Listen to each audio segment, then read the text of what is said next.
this is a very clear example of once you know, you can't unknow. Yep. Once you see, you can't unsee. So can you, for the listeners, tell us what is the difference between anti-Semitism and anti-Zionism? Because right now in the United States, we're seeing legislation being brought up across, even here in Georgia, where they're trying to conflate anti-Semitism and anti-Zionism. Can you explain for folks the difference? Absolutely. Yeah. So, Zionism is a political movement that was created in the mid 1800s.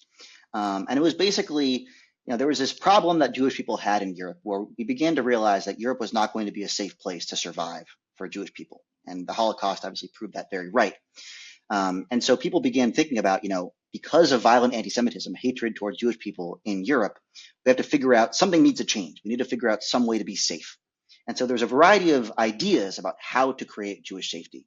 Most people actually just came to the U.S. The great majority of Jews, for most of the time, most of the first, actually, yeah. So from like the beginnings of Zionism until the 1920s or so, almost all Jews who realized they needed to get out of Europe came to the U.S. In the 1920s, the U.S. basically closed their doors to Jewish immigration because of a series of racist immigration laws. And so people began realizing that, how do we create Jewish safety if we can't basically get to the U.S. or Canada? And one of those ideas was Zionism. The idea that, and this was kind of around the time when nationalism was kind of becoming, a mainstream political idea, the idea that there's peoples and that those people should have their own country. Right. And there's many flaws with nationalism. There's many flaws with the idea of nationalism. But, if you think of it that way, it kind of makes sense initially. Right. The problem, and so many Jewish people began seeing, okay, the only way we're going to be safe is if we create our own country. But the tragedy is that, we Jews are a diasporic people. We are scattered across the world. And that's not our fault. We didn't cause that. The Romans. Listen, as Black people, I understand, Exactly. honey. We are a Exactly. diaspora as well. Yeah. So Exactly. continue.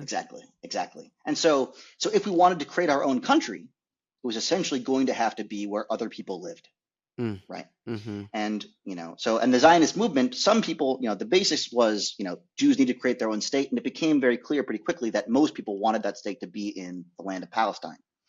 And the reasons for that were religious reasons. Our religion's based there. And again, we did live there. Whether we originated there or lived there is a complex question. Indigeneity is a complex question. But we did live there, but we were scattered by the Romans. And other people have lived there for the past 2,000 years. And there's always been other people in that land. Even if you take the Bible literally, which I don't, even the Bible says there was other people who lived there. We were Mm-hmm. not the only people who lived there. But the most important thing is that we had not lived there primarily for the past 2,000 years. There's always been some Jews there, but we were a very small proportion of the population.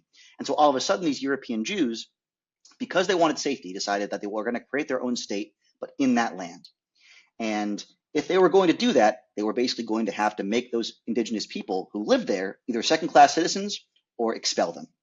And that's essentially what happened. Both those things happened, is that the Zionist movement began, again, moving people to that land with the idea not of living amongst those people, but taking it over for their own state.